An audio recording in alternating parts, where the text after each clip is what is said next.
안녕하세요. 문서신문사 필기 제2강 수업 시작하도록 하겠습니다. 이번 시간에는 기억장치의 종류에 관해서 보고 또 워드 프로세서의 기능 중 입력 기능에 관련해서 내용을 보도록 하겠습니다. 먼저 기억장치, 크게 주기억장치와 보조기억장치로 나눌 수가 있습니다. 주기억장치는 컴퓨터 내부에 처리하고 있는 정보를 기억시켜 놓은 장치이고 내부 기억장치라고도 합니다. 내부에 정보를 기억시켜 놓는 장치입니다. 중앙처리 장치가 처리할 명령어와 이에 대한 처리 결과를 저장하는 저장소이기도 하고요. 보조기억장치에 비해 속도가 빠르지만 저장 용량이 작고 가격이 비싸다는 단점이 있습니다. 자, 주기억장치 롬과 램 두 가지로 구분을 할 수가 있는데 먼저 롬은 전원이 중단되어도 데이터가 지워지지 않는 비발성 메모리입니다. 반복해서 같은 내용을 읽을 수가 없고요. 읽기만 할 수 있고 변경 또는 수정이 불가능합니다. 부팅 시 컴퓨터의 기본 작업 환경을 조성하고 있습니다. 자, 이 롬의 종류는 4가지로 또 나눌 수가 있고요. 먼저 이 롬의 종류를 보기 전에 램에 관해서 또 보도록 하겠습니다. 램은 전원 공급이 중단되면 모든 데이터가 지워지는 휘발성 메모리입니다. 아까 롬 같은 경우에는 비발성 메모리라고 했었죠. 자, 반대로 램은 전원 공급이 중단되면 데이터가 모두 지워지는 휘발성 메모리이고요. 읽기와 쓰기가 자유롭다는 장점이 있습니다. 자, 이렇게 두 가지 특징이 확연히 구분이 되니까 잘 구별을 하실 수 있어야 합니다. 그러면 롬의 종류에 관해서 보도록 하겠습니다. 롬은 마스크롬이라는 것이 있는데요. 마스크롬은 제조 시 미리 내용을 기억시킨 것으로 변경할 수 없는 형태의 메모리입니다. 피롬은 단번에 정보를 입력할 수 있으며 이후에는 읽기만 가능합니다. EPROM은 자외선을 이용해서 반복적으로 쓰고 지울 수 있는 기억장치로 UV롬과 EPROM이 있습니다. EEPROM은 정기적인 방법을 이용해서 반복적으로 쓰고 지울 수 있는 기억장치입니다.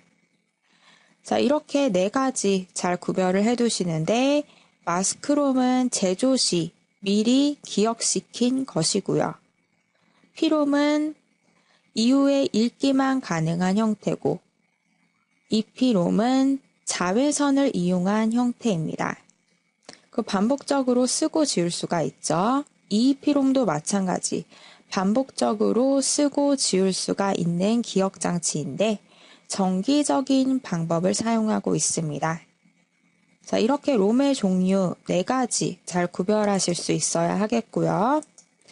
그리고 램은 SRAM과 DRAM으로 나눌 수가 있습니다. 램은 전원 공급이 중단되면 데이터가 지워지는 휘발성 형태의 메모리라고 했죠. 그 중에 SRAM은 전력 소비가 많고 가격이 비싸다는 특징이 있고요. 동작 속도가 빨라서 캐시 메모리로 사용이 되고 있습니다. 대량의 기억을 저장하기 어렵다는 단점이 있고 정적 램으로 전원이 공급되는 한 기억 내용이 유지가 됩니다. 그리고 D램은 전력 소비가 적고 가격이 저렴하다는 단점이 있고요. SRAM과 반대죠. 또 동작 속도가 느리며 일반적으로 주기억 장치라고 하면 D램을 말합니다. 전원이 공급되어도 일정 시간이 지나면 방전되어서 기억이 지워지는 형태입니다. SRAM 같은 경우에는 전원 공급이 되는 한 계속 유지가 되는 반면에 D램은 시간이 지나면 자동으로 방전이 되게 됩니다. 두 가지 잘 구별을 해두시기 바랍니다. 자, 이렇게 롬 4가지 그리고 램 2가지 잘 구별하실 수 있어야 되고, 롬은 비발성 메모리, 램은 휘발성 메모리입니다. 자, 기억장치 정리를 해보았고요. 이번에는 보조기억장치에 대해서 또 보겠습니다. 아까는 주기억장치였고 이번에는 보조기억장치. 보조기억장치는 주기억장치를 보조해주는 기억장치로 데이터를 반영구적으로 보관하기 위해 사용이 됩니다. 주기억장치보다 용량이 크고 가격이 저렴하지만 속도는 느리다는 단점이 있습니다. 자, 이 보조기억장치의 예를 들면 먼저 하드디스크. 하드디스크는 자기력을 이용한 대용량 기억장치로 데이터를 읽고 쓰는 속도가 빠릅니다. 본체에 부착하여 사용하는 고정식 저장 매체이고요. 플로피 디스크. 요즘에는 잘 사용하지 않지만 플로피 디스크는 자기력을 이용한 이동식 저장 매체로 휴대가 간편하고 저장 용량이 1.44MB로 작고 읽고 쓰는 속도가 느리다는 단점이 있습니다. 요즘에는 잘 사용되지 않는 형태이고요. 그리고 자기 테이프는 용량이 크고 가격이 저렴하나 데이터를 순차적으로 읽고 쓸 수가 있습니다. 순차적으로만 읽고 쓸 수가 있는 형태이고요. 속도가 느려서 주로 백업용으로 사용이 되고 있습니다.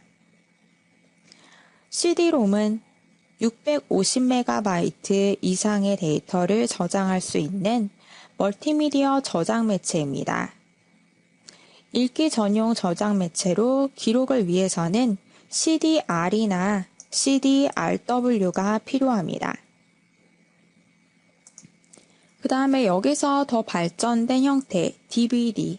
DVD는 CD-ROM과 같은 크기이지만 4.7GB 정도의 데이터를 저장할 수 있고요. 일반 CD 재생도 가능합니다. 자, 이렇게 보조기억장치는 주기억장치보다는 용량이 더 크고 가격이 저렴하다는 장점이 있지만 속도는 느리다는 단점이 있고요. 각각의 보조기억장치에 대해서 특징도 잘 기억을 해두시기 바랍니다. 그 다음에 디스크 관련 용어에 관해서 보겠습니다. 먼저 이 내용은 하드디스크 관련 용어인데요. 트랙이라는 것이 있는데 트랙은 정보가 저장되는 일정한 간격의 동심원을 말합니다. 그리고 섹터라는 것이 있는데 섹터는 트랙을 일정한 간격으로 나눈 구간을 얘기하고요. 트랙을 나눈 구간. 그리고 실린더는 디스크의 중심축으로부터 동일한 거리에 있는 트랙의 모임을 말합니다. 클러스터라는 것은 여러 개의 섹터를 묶어놓은 것으로 실제 데이터를 읽고 쓰는 단위이며 하드디스크에 파일을 저장하는 논리적 단위입니다. 파일을 저장하는 단위. 그리고 TPI라는 것은 트랙 퍼 인치라고 해서 1인치당 트랙 수를 말하며 트랙의 밀도 단위라고도 합니다. 자, 이렇게 디스크 관련 용어 잘 기억을 해두셔야 됩니다. 객관식 문제로 디스크의 중심축으로부터 동일한 거리에 있는 트랙 모임을 무엇이라고 하는가? 이런 식으로 나올 수 있겠죠. 실린더 찾으실 수 있어야 하겠습니다. 그 다음에 기타 기억장치에 대해서 또 보겠습니다. 기타 기억장치로 레지스터라는 것이 있는데요. 레지스터는 중앙처리 장치 CPU에서 자료 이동을 위해 사용하는 임시 기억 장치로 CPU 내에서 사용되는 고속의 기억장치를 말합니다. 캐시 기억장치, 캐시 메모리라고 하는데요. 중앙처리 장치와 주기억 장치 사이에서 두 장치 간의 속도차를 줄여 전체적인 성능을 증가시키는 역할을 하게 됩니다. 중앙처리 장치와 주기억 장치 사이의 속도차를 조절하는 기억 장치입니다. 그 다음에 가상 기억 장치, 버추얼 메모리라는 것이 있는데요. 보조 기억 장치의 일부를 주기억 장치처럼 사용하고 기억 장치보다 큰 용량의 프로그램을 실행할 수가 있습니다. 보조 기억 장치의 일부를 주기억 장치처럼 사용하는 형태, 가상 메모리입니다. 그리고 연관 기억 장치는 주기억 장치에서 저장된 정보를 찾을 때 주소가 아닌 저장된 내용을 이용해 접근할 수 있는 기억 장치입니다. 연관된 내용을 이용해서 접근할 수 있는 기억 장치, 연관 기억 장치입니다. 플래시 메모리는 SD카드, CF카드, 메모리 스틱 등 MP3 플레이어나 휴대전화, 디지털 카메라 등에 사용되는 기억 장치입니다. EEP롬의 일종이고요. 비발성 메모리입니다.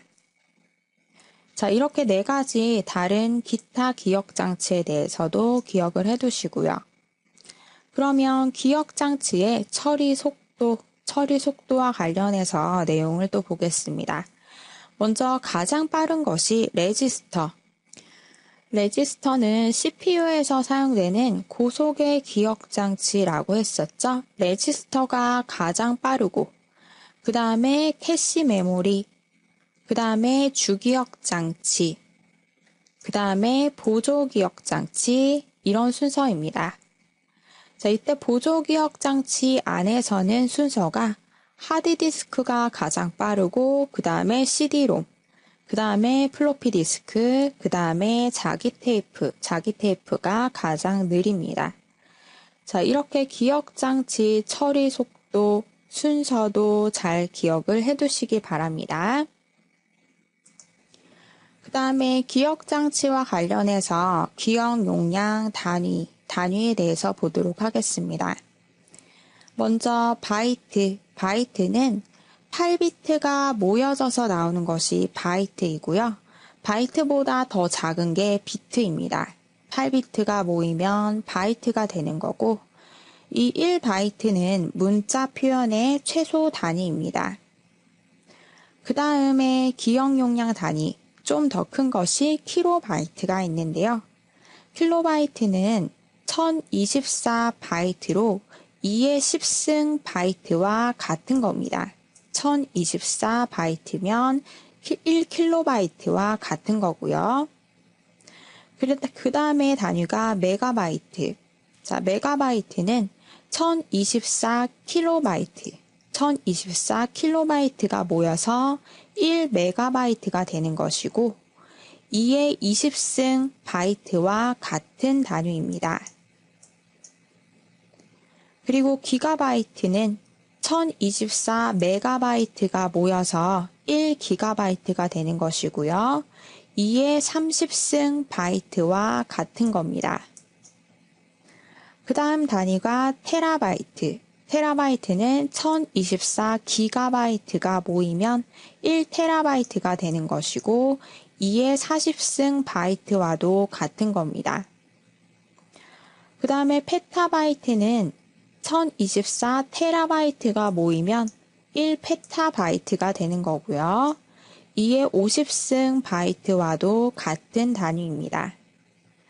자, 기억 용량 가장 작은 것이 비트, 그 다음에 바이트, 킬로바이트, 메가바이트, 기가바이트, 테라바이트, 페타바이트. 자, 이렇게 단위 꼭 기억해 두시고요. 그 다음에 접근 속도 단위가 있습니다. 접근 속도 단위. 먼저 밀리세컨드, 가장 속도가 느린 것이고요. 마이크로 세컨드, 그 다음에 나노 세컨드, 피코 세컨드, fem토 세컨드, 그리고 아토 세컨드. 자, 이렇게 단위가 나가는데 먼저 밀리 세컨드가 가장 느린 형태이고 뒤로 갈수록 속도가 빨라지는 형태입니다. 밀리 세컨드는 10의 마이너스 3승 초를 말하는 것이고요. 마이크로 세컨드는 10의 마이너스 6승 초, 그리고 나노 세컨드는 10의 마이너스 9승 초이고, 피코 세컨드는 10의 마이너스 12승, fem토 세컨드는 10의 마이너스 15승, 그리고 아토 세컨드는 10의 마이너스 18승 초입니다. 3, 6, 9, 12 이렇게 3의 배수로 나가죠. 자, 이렇게 속도 접근과 관련해서도 잘 알아두시기 바랍니다. 자, 이렇게 해서 기억 장치에 관련된 내용을 보았고요. 이제 워드 프로세서의 입력 기능에 관해서 보겠습니다. 자, 먼저 입력 기능과 관련해서 키보드의 기능을 볼 건데요. 키보드에는 일반 키와 조합 키, 그리고 기능 키, 토글 키, 자, 이런 것들이 있습니다. 일반 키는 엔터, 탭, 백스페이스, 딜리트, 페이지 업, 페이지 다운, ESC, 그리고 화살표, 이런 것들을 일반 키라고 보는데요. 엔터는 커서를 다음 줄로 이동하거나 새로운 줄을 삽입하고자 할 때 엔터를 쳐서 줄을 바꾸게 됩니다. 그리고 탭키는 커서를 정해진 위치까지 한 번에 이동을 할 때, 워드 프로세서에서 문서를 작성할 때 마우스를 클릭하게 되면 이렇게 길쭉한 커서가 깜빡이게 됩니다. 이 부분의 내용을 입력할 수가 있는데요. 이 커서 깜빡이는 위치에서 엔터를 치면 아래쪽으로 커서가 오면서 줄이 바뀌게 되는 거고, 탭키를 누르게 되면 일정 위치를 뛰어넘어서 이 정도쯤에서 커서가 깜빡이게 됩니다. 커서를 정해진 위치까지 한 번에 이동을 할 때 사용을 하는 것이고요. 백스페이스는 커서의 앞에 있는 문자를 삭제할 때 사용이 되고, 백스페이스는 키보드에서는 이런 화살표, 백스페이스라고 키보드에 적혀져 있는 경우도 있지만 이렇게 화살표만 나와 있는 경우도 있습니다. 엔터의 바로 위에 있는 키가 백스페이스 키고요. 그리고 딜리트 키는 커서 뒤쪽에 있는 문자를 지워주는 키입니다. 페이지 업은 한 화면 위로, 그리고 페이지 다운은 한 화면 아래로 이동을 할 때, ESC는 명령이나 선택의 취소를 의미하는 거고요. 또 이전 상태로 복귀할 때 ESC 키를 눌러주게 됩니다. 그 화살표가 4개가 같이 있죠? 자, 이러한 화살표는 커서의 위치를 상하 좌우로 이동할 때 사용이 됩니다. 그리고 조합키 3가지, Alt, Shift, Ctrl 키는 단독으로는 사용이 안 되고 다른 키와 조합해서 기능을 수행하는 키입니다. 그래서 조합키라고 합니다. 기능키는 F1부터 F12까지 12개가 있는데요. 자주 사용하는 기능을 미리 정의해 놓고 작업을 수행하며 각각의 응용 프로그램마다 특수한 기능을 수행하도록 만들어 놓은 키를 말합니다. F1을 누르게 되면 워드 프로세서에서는 도움말 키로 F1 키가 도움말 키로 도움말 창이 띄어지게 됩니다. 이런 여러 가지 기능을 담고 있는 키이고요. 토글 키로는 인설트 키, 그리고 캡슐락 키, 넘버 락 키, 또 스크롤 락, 한영 키. 자, 이렇게 5가지가 있는데요. 이 토글 키는 키를 누를 때마다 기능이 교대로 전환되어 2가지 기능을 수행하는 키를 말합니다. 한영키 같은 경우에는 한글을 입력하다가 한영키 누르면 영문으로 바뀌고 또다시 눌러주게 되면 한글로 바뀌게 되죠. 인설트 키는 수정과 삽입을 번갈아 가면서 전환하는 키이고요. 캡슐 락키는 영문 대소문자 전환, 그리고 넘버 락키는 숫자와 방향키를 전환해주는 숫자키, 방향키 전환해가면서 입력할 수 있는 키입니다. 스크롤 락키는 스크롤 사용할 건지 말 건지, 그리고 한영키는 한글 영문 전환해주는 키입니다. 자, 이렇게 키보드의 기능과 관련해서 일반 키, 조합 키, 기능 키, 토글 키 4가지 종류가 있습니다. 그 다음에 한글 코드 3가지 유형이 있는데요. 완성형, 조합형, 유니코드 이렇게 3가지가 있습니다. 먼저 완성형 방식은 완성된 그 자에 코드 값을 부여하는 형태이고 표현 글자 수로는 한글 2350자, 한자는 4888자, 특수 문자 1128자, 사용자 정의 문자 188자로 구성이 되어 있습니다. 표현 바이트 수를 보면 영문 숫자 공백은 1바이트로 표현이 되고 그리고 한글 한자는 2바이트로 표현이 됩니다. 장점은 정보 교환 시 충돌이 없고 외국 소프트웨어의 한글화가 쉽다는 장점이 있고요. 단점으로는 기억 공간을 많이 차지한다는 단점이 있습니다. 이 완성형 코드는 정보 교환용 코드로 사용이 됩니다. 조합형은 초성, 중성, 종성 코드 값의 조합 형태로 표현이 됩니다. 표현 글자 수는 한글 11,172자로 표현이 되어지고 영문 숫자 공백은 1바이트로 그리고 한글과 한자는 2바이트로 표현이 되어집니다. 장점은 한글의 대부분이 표현 가능하고 단점으로는 정보 교환 시 충돌이 발생한다는 단점이 있습니다. 그래서 정보 처리용 코드로 사용이 되어지고요. 그리고 유니코드는 완성형 코드와 조합형 코드의 장점을 반영한 코드입니다. 한글 조합형과 마찬가지로 한글 11,172자 표현이 가능하고요. 공백을 포함한 모든 문자를 2바이트로 표현을 합니다. 전 세계 모든 문자를 표현 가능하며 외국 소프트웨어의 한글화가 쉽다는 장점이 있습니다. 반면에 단점은 기억 공간을 많이 차지한다는 단점이 있습니다. 용도로는 정보 처리 및 정보 교환용 모두가 가능합니다.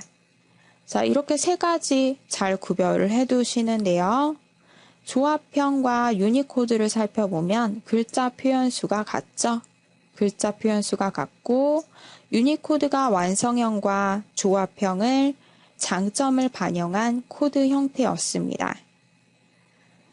그리고 장점이 완성형과 같고 단점이 완성형과 같죠? 자, 유니코드와 완성형은 장단점이 같고 그 유니코드는 이 2가지 장점을 반영한 코드이기 때문에 정보 처리와 교환 모두가 가능한 형태입니다. 자, 이렇게 핵심적인 부분들을 잘 기억해 두셔야 되겠습니다. 그 다음에 영문 입력과 관련해서 영문을 입력할 때는 한글 입력 상태에서 영문 전환, 한영키, 토글키를 눌러주시면 되고요. 그리고 왼쪽에 있는 Shift, 스페이스바 이걸 눌러도 한영으로 전환이 됩니다. 또 오른쪽에 있는 Alt키를 사용하셔도 되겠습니다. 대소문자 전환은 캡슐 락키를 통해서 대소문자 전환을 하실 수가 있고 Shift 키를 누르고 영문자를 입력하면 일시적으로 대문자, 일시적으로 소문자를 입력하실 수가 있습니다. 영문 입력하는 기능들은 직접 한글을 실행시킨 다음에 워드 프로세서 실행시킨 다음에 연습을 해보시기 바랍니다. 그리고 키보드를 통한 한자 입력과 관련해서 한자의 음을 알고 있는 경우에는 음절 단위 변환, 단어 단위 변환, 문장 자동 변환 기능들이 있습니다. 한자의 음을 모르는 경우에는 외자를 입력하거나 부수를 입력해서 한자를 입력할 수가 있고요. 단어 단위 변환 시 한자 사전에 단어가 없는 경우에는 사용자가 사전에 등록해서 사용을 할 수가 있습니다. 그리고 기타 기능으로 상용구라는 기능과 하이퍼텍스트라는 기능이 있는데요. 상용구는 자주 사용되는 문자열을 미리 약어로 등록한 후에 필요한 경우 호출해서 전체 문자열을 입력할 수 있는 기능입니다. 또 하이퍼텍스트는 특정 단어나 그림 등을 선택해서 다른 문서와 연결시켜주는 기능으로 윈도우즈의 도움말이나 인터넷 홈페이지 문서에 주로 사용이 됩니다. 자, 이렇게 해서 입력 기능에 관해서 보았는데요. 저는 한글 프로그램을 실행시켜서 한번 내용을 확인해 보도록 하겠습니다. 먼저 한글을 입력하다가 영문으로 전환할 때 한영키를 눌러주시면 되죠. 이렇게 전환이 되고 또 한영키 바로 오른쪽에 있는 Alt키를 눌러도 한영키 기능이 실행이 됩니다. 또 왼쪽에 있는 Shift 키를 누르고 스페이스바를 눌러주시면 이것도 마찬가지로 한영키 기능이 똑같이 실행이 됩니다. 또 대소문자 변환 캡스락키 눌러서 대문자로 다시 눌러서 소문자로 바꿔보시고요. 일시적으로 바꿔주는 건 Shift 키죠. Shift 키 떼면은 다시 소문자가 입력이 됩니다. 그리고 한자를 입력할 때는 자, 입력을 한 다음에 한자 키를 눌러주면 이런 식으로 한자를 입력하실 수가 있고요.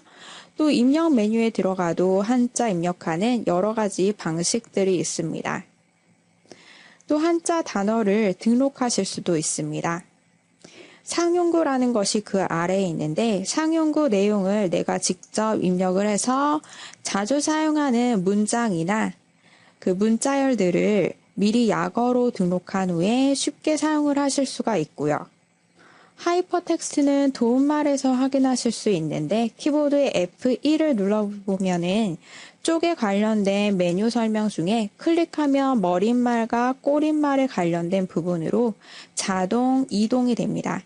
이런 식으로 연결되어 있는 것을 하이퍼텍스트라고 합니다. 하이퍼텍스트 클릭을 하면 해당 위치로 이렇게 이동이 됩니다. 머릿말, 꼬릿말에 관련된 설명으로. 자, 이렇게 한글 프로그램을 직접 실행을 시켜서 연습을 또 해보시기 바랍니다. 다음 시간에는 워드 프로세서의 기능 중에 저장 기능과 관련해서 내용을 이어가도록 하겠습니다. 수고 많으셨습니다.